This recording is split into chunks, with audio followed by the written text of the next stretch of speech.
Hi, and welcome to a walk with Tilly. There she is. We're just enjoying a nice summer's evening walk. It's a little bit more overcast than it has been, but it's still very pleasant. In fact, the temperature is a lot more comfortable than it has been. And we're just taking a stroll. Well, so we are in the leadership race and race to be the next Prime Minister. We are down to Sunak and Truss. What a truly wonderful option that is, for those Tory party members, a couple 100,000 people who will select the next leader of the of the UK. This doesn't really feel much like democracy to me, but I guess that's just the way it is. Come on, Tills, good girl. That 200,000 people select the next Prime Minister. When you really think about that, in a population of, what is it? What's the population of the UK now? 60 odd million. That a fraction of 1% will choose the leader, and this has happened on more than one occasion. Something feels slightly bizarre. Come on, Tilly, good girl. But anyway, needless to say, or regardless of that, that is the case. So, what do we think about these two individuals then? It's truly bizarre in itself. So you have two people who were very senior members of literally the latest incarnation of the Conservative administration to be running the country, despite the fact that it's been a Conservative administration that's been running the country for 12 years. Two of the most senior members of that latest incarnation's administration, who brought down the current leader, which is weird because he is still the current leader because he's still the Prime Minister, are now arguing on television debates about why each of those is the better individual to run the country. But last night in the debate, we had Mr. Sunak giving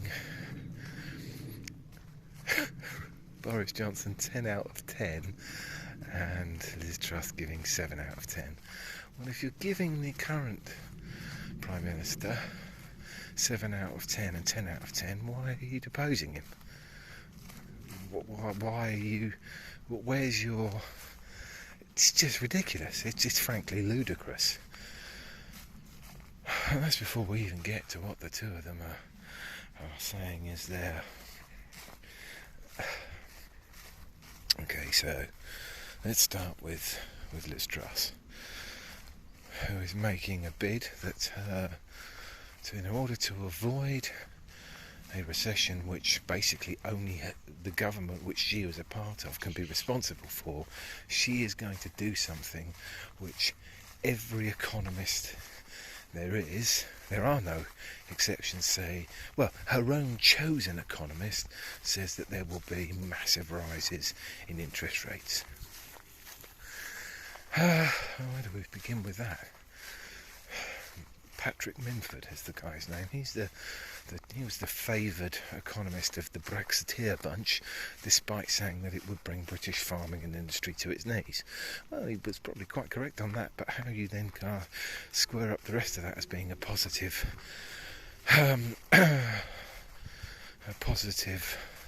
outlook, I don't really understand. You've got the two of them.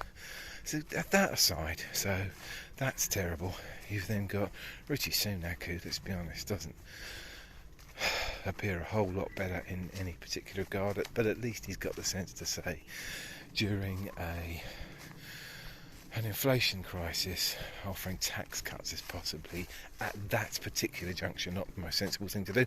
Well, in that he's right. Pretty much every other economist or expert, which I know for some reason current Conservatives don't like to draw on expertise, so how that's possible I don't know. This is just nuts. But essentially, at least he is saying that it would be foolish during an inflation crisis to offer tax cuts as your solution to kickstart the economy. There's no proof that they this necessarily would. But that aside, it's listening to some of the other things is just in denial. They're just ludicrous. So they are when asked the question, are the queues in Kent a result of Brexit, they both said no, and no one pointed out that that was just bollocks. Absolute, complete and utter bollocks. The queues in Kent are a direct result of the British exiting the EU and becoming a third country, which means you now have to do passport control checks, of which the EU will do that. They have to do that, otherwise they don't. Their own borders are no longer secure. This is mental. You've got Liz Truss saying that she will tell the French to change that. How is she going to do that? She has no control over the French. What the French do is the French decision. This is mental.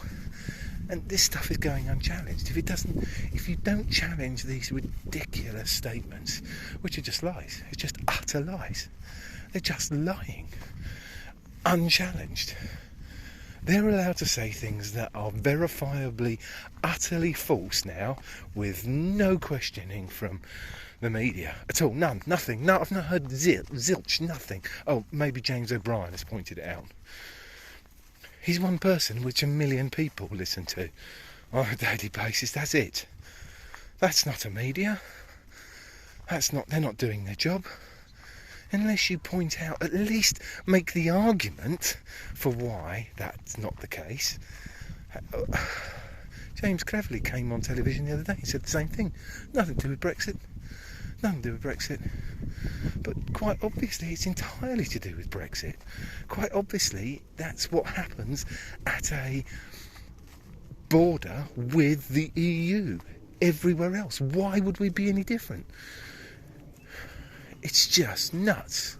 These people are nothing short of charlatans. Utter charlatans. Lying, despicable charlatans. Own it. If you think that Brexit has such big benefits and rewards, then own the bits that are obviously negative. Or at least we need to get a media in position that will interrogate why they believe that to be the case, which we're not doing. It's a mental situation of the likes of which I never thought I'd see in the UK. I don't know why. British exceptionalism, there you go. I thought we were a bit clever in that. I thought we'd moved a bit beyond this, but we haven't. We very much haven't. So, anyway, the latest thing is the two current contenders for the Conservative Party, leader of the Conservative Party and by default PM, are in denial about Brexit causing delays at the border, and they want to get rid of unions having the right to withdraw their labour. This is nuts. But anyway, that's where we're at. So, choosing between 2 5s and a tenner in this instance, aren't we? In the £1 million prize draw. Still, let's see where we go from there. I will update my thoughts tomorrow on the next turn in this saga. Anyway, at least I can relax with a nice long walk with Tilly through the beautiful British countryside.